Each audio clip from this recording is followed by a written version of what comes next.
que vous pouvez nous parler un petit peu du pôle cuir, de sa naissance et de son intérêt pour le territoire? Oui, le pôle cuir est né d'une volonté régionale. La région a commandité une étude et le premier constat de cette étude a été un besoin en recrutement des entreprises. Pour deux raisons, recrutement pour une augmentation de la production, donc ce qui est bien, et pour des départs à la retraite également. Pourquoi un pôle cuir à Thiviers? Alors tout simplement parce que vous êtes au cœur d'une filière complète, c'est-à-dire qu'on retrouve l'ensemble des acteurs de la filière cuir au sein de ce territoire donné. On y retrouve autant l'amont de la filière avec les éleveurs, les tanneries mégisseries, que l'aval de la filière avec le panel des entreprises de transformation qu'on retrouve au national. L'étude a été commanditée, a été réalisée auprès des entreprises du territoire. 108 entreprises de la filière cuir ont été recensées, ce qui équivaut à plus de 4800 emplois au sein du territoire, ce qui n'est pas négligeable. Le pôle cuir est composé de 3 espaces. Vous avez un espace découverte, immersion au sein de la filière cuir et des métiers. Ce lieu est destiné aux demandeurs d'emploi. Nous avons donc un partenariat direct avec les missions locales et également Pôle emploi. Et nous procédons à des visites régulières au sein du pôle cuir. Nous avons une salle de séminaire et derrière l'atelier opérationnel avec 18 postes de travail mis à disposition des entreprises et des organismes de formation pour procéder à la formation de salariés et de demandeurs d'emploi. Quel est l'intérêt pour les entreprises de faire partie de ce pôle cuir? C'est un lieu ouvert, en fait, où tous les acteurs se retrouvent autour de la table. C'est-à-dire qu'on a autant les entreprises que les acteurs du recrutement et de la formation, que les OPCA concernés également pour la formation. De quelle manière procède-t-on à une immersion à filière cuir? Alors, le meilleur outil que je puisse vous proposer, hormis une visite du pôle cuir, c'est de venir au salon, de vous rendre au salon Les Portes du Cuir. Cette année, il aura lieu à Nontron les 29, 30 septembre et 1er octobre prochains. Et le vendredi est consacré, en fait, c'est une journée professionnelle, mais également c'est une ouverture gratuite pour les demandeurs d'emploi. Qu'est-ce qu'on y retrouvera au salon? 76 exposants qui regroupent l'ensemble des acteurs de la filière cuir. C'est-à-dire qu'on va retrouver autant des éleveurs, de la tannerie mégisserie, mais également l'ensemble des entreprises de transformation qui représentent le panel qu'on retrouve au national. Et ce sont des entreprises généralement du territoire. Donc on retrouve des entreprises de la maroquinerie, de la sellerie, de la chaussure, de la ganterie, et un peu moins évidemment ameublement et prêt-à-porter, car ils sont un petit peu plus rares sur le territoire. Mais en tout cas, ça permet une confrontation directe avec le milieu du travail et les savoir-faire. Bonjour Nadège, est-ce que vous pouvez vous présenter en quelques mots s'il vous plaît? Oui, donc Nadège Segui. Alors moi je suis à mon compte en tant que sellière maroquinière en Haute-Vienne. Et donc j'anime des formations au pôle du cuir depuis plus d'1 an maintenant. Alors il y a des préqualifications au métier du cuir. C'est une formation qui dure 2 mois, où moi je les ai 1 mois à l'atelier et ils partent aussi 3 semaines en stage. Et il y a ensuite un CAP qui dure 7 mois, où là pareil, c'est entrecoupé d'atelier et de stage. D'accord. Puisqu'il y a 11 semaines de stage et un peu plus ici en centre. Pas du tout. Aujourd'hui, autant un homme qu'une femme peut devenir un très bon maroquinier. Bon, on a quand même beaucoup plus de femmes, mais on cherche des hommes d'ailleurs, un peu plus, ça fait toujours du bien dans le groupe. Mis à part la curiosité au départ, ensuite, tout s'apprend, la patience, la minutie. Donc, cette formation s'ouvre à tout le monde. Là, on est vraiment sur des formations adultes. On n'est plus à la sortie de 3e. Donc, souvent, des gens qui font cette démarche-là, ils savent déjà pourquoi ils sont là. Donc, évidemment, la motivation, bien sûr. Et puis, on va essayer aussi de sentir déjà s'ils ont déjà réalisé des travaux, ce qu'ils ont fait, et de voir s'ils ont une minutie particulière. Voilà, et d'être rigoureux dans son travail, évidemment. Ouais, ça, c'est les qualités requises pour être un bon maroquinier. Très bien. Être manuel. Et patient. Mais ça s'apprend. Donc, je dirais que c'est vraiment la motivation en premier. Parce qu'après, tout s'apprend. Comme ça, je dirais une 60aine. C'est vrai qu'il y en a qui nous accompagnent tout au long, puisqu'en fait, il y en a certains qui font la préqualification au métier du cuir. Ils ont envie de poursuivre et d'avoir un diplôme, donc ils font le CAP. Alors sur les 60, déjà, il y en a qui sont ici, donc qui n'ont pas encore fini leur formation, enfin ils l'auront fini demain. Certains d'entre eux vont être rappelés par les entreprises où ils ont fait leur stage. Et aujourd'hui, je dirais qu'il y en a plus de la moitié qui sont embauchés et qui sont toujours dans le domaine du cuir. Oui, alors déjà, donc c'est des formations adultes. Donc elles sont pour des demandeurs d'emploi. elles sont financées par le conseil régional. Et sur la préqualification, l'AFPA et le GRETA interviennent ensemble sur cette action. Et ensuite, sur le CAP, c'est le GRETA qui s'en occupe, et toujours financé par le conseil régional. Intéresser les jeunes déjà par la matière du cuir, cette matière noble, en la respectant, et puis c'est un métier manuel, donc donner envie de gagner en dextérité, en technique. Voilà comment on pourrait intéresser les jeunes sur un métier de savoir-faire ancestraux et traditionnels. Bien écoutez, au tout début, c'était pas facile puisqu'il a fallu se faire connaître et puis montrer aussi ce qu'on avait dans le ventre ici au pôle du cuir. Et puis maintenant, je dirais que ça se passe très très bien.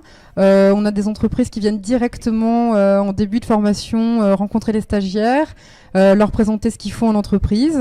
Et ils jouent le jeu, ils nous prennent des stagiaires, donc ça fonctionne très très bien.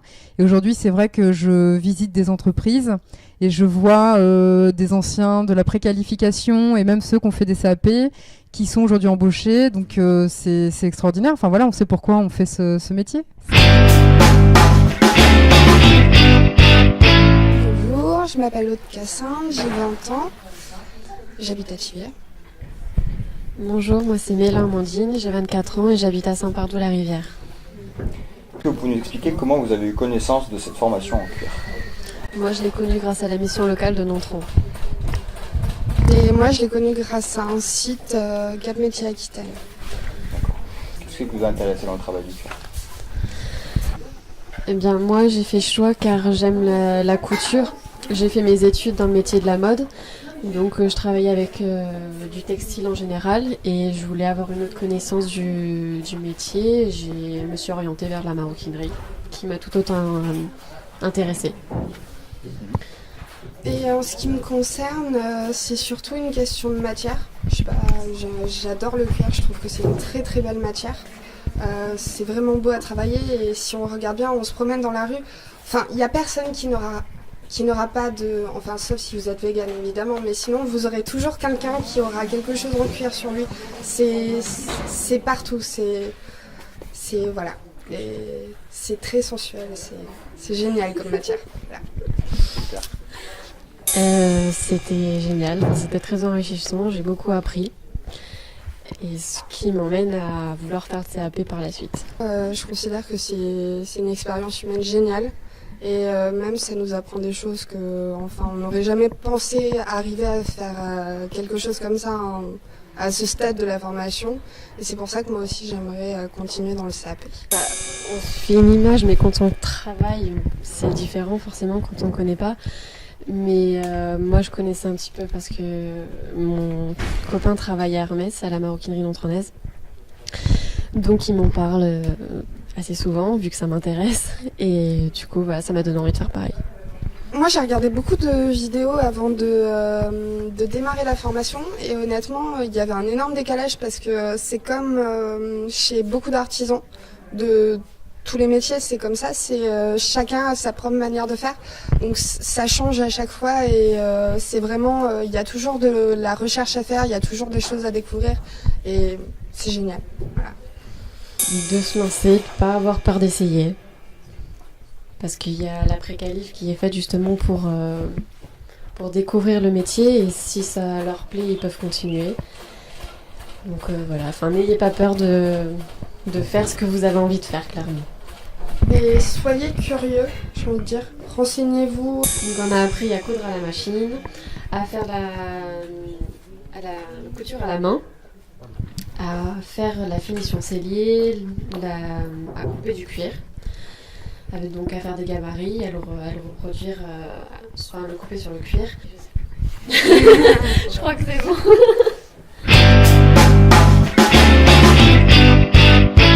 Je m'appelle Alexis Comry, j'ai 28 ans, j'habite Périgueux. Comment vous avez trouvé ce poste à Répéto? Quel a été votre parcours? Alors en fait, du coup, je sors d'un CAP en maroquinerie, un CAP de 8 mois. J'ai pu faire durant ce CAP plusieurs stages et mon troisième et dernier stage, je l'ai fait chez Répéto. Un stage d'1 mois, encore une fois. Et voilà, on a tout de suite accroché, je crois que ça s'est très bien passé. Et suite à ça, ils m'ont proposé un poste et actuellement, je suis en CDD. Très bien. Voilà. Alors j'ai toujours fait beaucoup d'études en art appliqué et en art plastique. J'ai pu faire un mois de formation pour apprendre à fabriquer des meubles et des objets en carton. J'ai fait aussi des études en art appliqué à Paris en graphisme publicitaire, une fac d'art plastique aussi, et durant mes années de lycée, une option art plastique tout au long de ma scolarité. D'accord, Voilà. un profil plutôt artistique déjà là-bas. Plutôt artistique et créatif. Ouais. Et créatif. Ouais. Qu'est-ce que le CAP maroquinerie vous a apporté en plus? La connaissance de la matière qu'est le cuir, toutes les techniques liées justement à la maroquinerie, toutes les techniques de base, donc la fabrication de patrons, de gabarits, et après toutes les étapes de fabrication d'un sac, d'un portefeuille, de tout un tas d'articles en maroquinerie. Alexis, pour vous, c'est quoi l'intérêt de travailler dans une entreprise telle que Repetto? Pour moi, c'est plutôt avantageux parce que ça permet d'avoir un retour sur ce qu'on fait. J'ai l'occasion depuis quelques années de travailler en tant qu'auto-entrepreneur, et du coup je n'ai pas de retour critique et argumenté sur ce que je fais. Là, travailler chez Repetto, c'est un travail en équipe, c'est du coup un retour sur tous les projets amenés, tous les travaux fournis. Et du coup c'est plutôt positif parce que justement on s'entraide les uns les autres, on se donne, on échange les avis, et ça peut être vraiment avantageux. J'aimerais bien un poste si possible chez Repetto, ça peut être très intéressant. Ils sont censés ouvrir la maroquinerie. Si moi je peux avoir un poste et décrocher quelque chose où je me sens épanoui, ce serait le top. Et bien d'être curieux, je pense que ça peut amener à pas mal de choses. D'aller se renseigner lors des portes ouvertes au pôle du cuir, et pourquoi pas après essayer une préqualification ou un CAP et voir si la matière est intéressante, si ça les intéresse. Et en fonction de ça, de se lancer. Je pense qu'il faut être créatif. C'est très important. Aimer la matière, c'est aussi primordial. Et ensuite, faut avoir un souci du détail assez prononcé. Ça, c'est très très important, surtout dans le luxe.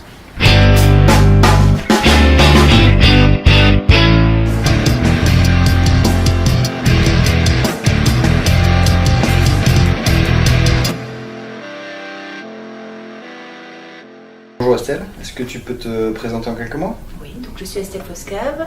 Je suis chargée de la partie relations entreprises au sein de la mission locale du Haut-Périgord. Donc le Haut-Périgord, donc tout le nord du département, donc de Thiviers à Nontron. Est-ce que tu peux nous expliquer le rôle de la mission locale par rapport au pôle cuir? Oui, alors je dirais en premier que c'est un rôle de facilitateur en fait. On met en lien le pôle cuir avec les jeunes, en organisant notamment des visites du pôle cuir, pour que les jeunes puissent se rendre compte un petit peu les différents métiers, approcher la matière, et rencontrer un partenaire. Par le biais de ces visites du pôle cuir, c'est aussi de montrer aux jeunes les opportunités qu'il existe sur notre territoire de métiers, des métiers porteurs localement, et ensuite faire le lien sur la formation qui s'y déroule, notamment sur de la pré-qualif ou du CAP cuir. Pour compléter, pour accéder à ces formations, donc je pense que le jeune doit d'abord en parler de son projet à son conseiller ou à sa conseillère, et ensuite, via l'application Aquitaine Cap Métiers, faire une prescription pour être orienté vers cette formation. L'enjeu, c'est de permettre à des jeunes, justement, qui ont la volonté de rester sur le territoire, de s'inscrire dans un schéma de formation avec de l'emploi réellement à la clé, au bout du parcours de 1 à 2 ans, de permettre à des entreprises d'engager, d'investir dans de la jeunesse, justement, pour stabiliser leurs emplois et renouveler un peu la main-d'œuvre vieillissante. Ouais, ça permet quand même de maintenir de la richesse sur notre territoire rural. Donc déjà, on accompagne les jeunes sur les recrutements aux formations. On est présent tout au long de la formation. On participe au bilan intermédiaire, au bilan final, à chaque session de formation. On les soutient aussi sur les besoins de mobilité. On a possibilité de mettre à disposition, par le biais de l'allocation, des mobilettes. En organisant du covoiturage, en les mettant en lien. On a la possibilité de proposer aussi, puisqu'on a une colocation sur Thiviers, donc proposer une colocation pour les jeunes, donc sur le public cible de la mission locale, les moins de 26 ans.